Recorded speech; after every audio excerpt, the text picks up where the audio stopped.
महादेवांचा पुत्र भस्मासूर या देवसभेच्या ठिकाणी येण्याचं प्रयोजन यालाही कारण आहे. कोणचं कारण?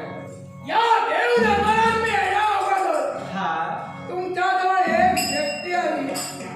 राजकर्ता या देव दरबारापर्यंत आला.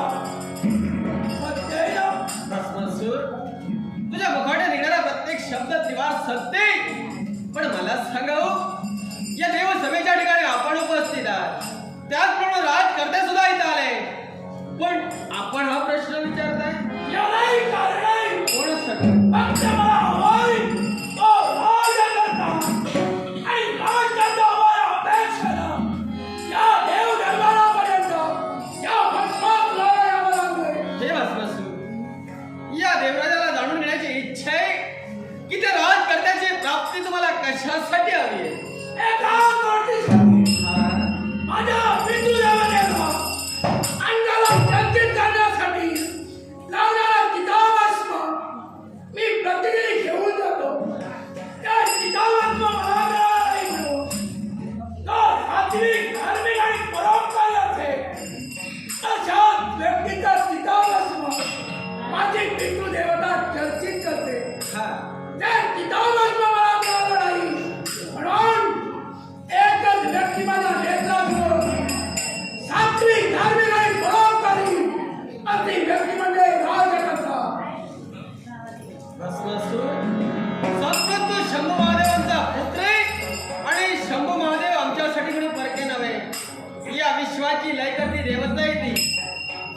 जर त्यांनी आपल्याला जन्म घातला असेल, अर्थात उपजत ज्ञान आपल्याला दिलंच असेल, तर एका सात्विक परोपकारी माणसाचा चिताभस्म त्यांना नित्यशाप सर्वांगाला भासण्यासाठी हवा असेल ना, तर त्या मनुष्याची होय नव्हे तर तो मनुष्य मृत झाल्यानंतर त्या मृत झालेल्या मनुष्याची राख नव्हे तर त्याचं चिताभस्म महादेव आपल्या सर्वांगाला नित्यशाप असतो. मग असं असताना मला सांगावं, एक सात्विक राजकर्ता जो लाखांचा पोशिंदा म्हणून नटलाय, मग त्या राजकर्त्याचे जर प्राण त्याच्या मृत्यू अगोदरच जर तुम्ही घेतले तर या विश्वात हाहाकार माजेल.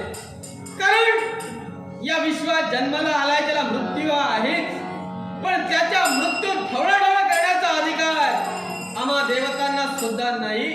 म्हणून समजावणी करतोय आपल्याला. महादेवांना भस्म लागतं, नित्यशा मान्य आहे मला, पण ते मृत मानवाचं संप्रत तुम्ही जर जिवंत माणसाला भस्म करत निघालात तर हे विश्व लयाला जाईल. या विश्वाचं राजघाट करता सुरळीत चालावं असं वाटत असेल, चला स्वतःचा अट्टास सोडा आणि मृत मानवाचं ते चिताभस्म घेऊन स्वतःच्या पितृदेवतेपर्यंत घेऊन जा. स्वतःची इच्छा पूर्ण करा, पितृदेवतेची आज्ञा मान्य करा. तुमची हृदयाच्या मान्य करेल, पण तो राजकर्ता इथं आलाय. तो फक्त राजकर्ता या भस्मासुराला आणि त्या राजकर्त्याला भेटल्यावर हा भस्मासुर इथं चालला आहे. भस्मासूर, आपण काय बोलतोय, कोणासमोर बोलतोय याचा विचार करावा. संप्रत आपण उभे आहोत एका देवसभेत. देवतांचा अधिपती अमरीश याच्याशी तुम्ही वाद घालण्यासाठी तत्पर ठरता. समजावणी का करतोय? कारण महादेवांचा पुत्र आहात. या विश्वात हा काळ माजू नये.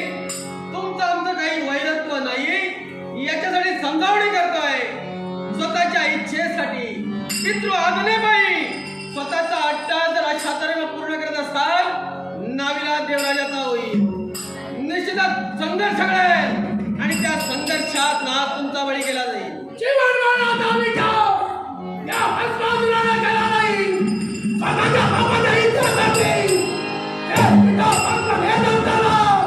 भस्मासुर घरात किती मजा करीत आहे. पण या देवदाता तो यावेळी राजकर्त्याला देत नाही. आणि याचा भस्म यावेळी पितृदेवतेला हा बोलतोय भस्मासूर. कोणत्या प्रकारे राजकर्त्याला देवसभेतून घेऊन जातोय? प्रत्येक सणाला देवराजाला माहित आहे. देवराज फक्त त्याचा भक्त नव्हे, पृथ्वीचा मूर्तिमंत शास्त्र आहे. अरे लक्षात ठेव, जो एवढा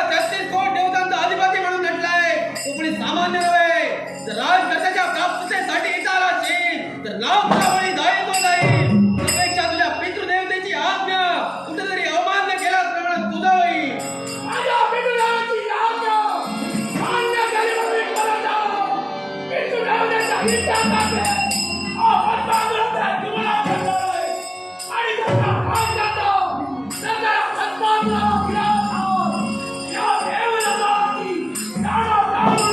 म्हणतोय भस्मासूर. देवराज म्हणजे कोणी सामान्य नव्हे. या देव सभेवर जर संकट निर्माण झाला असेल तर त्यांचा जो अधिपत्य करता येईल त्या देवतांच्या रक्षणासाठी निश्चितच तुझ्याशी संघर्ष करू, तुझा नाश करीन आणि या देव सभेचाच नव्हे तर राजकर्त्याचं संरक्षण करीन.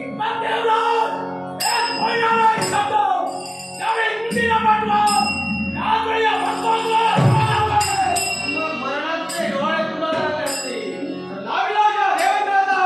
तू जर हटले असेल तर हटली या देवेंद्राई निव्वळ या स्वर्गलोकात आलाय तो तुला सुद्धा आत्मघात आणि तो तुला आत्मघात तुझ्या नाशासाठी कारणीभूत ठरेल. कारण आत्मघात मन पाप जरी असलं तरी आत्मविश्वासानं तू इथं आलाय. तो तुझा आत्मविश्वास. चला आत्मघात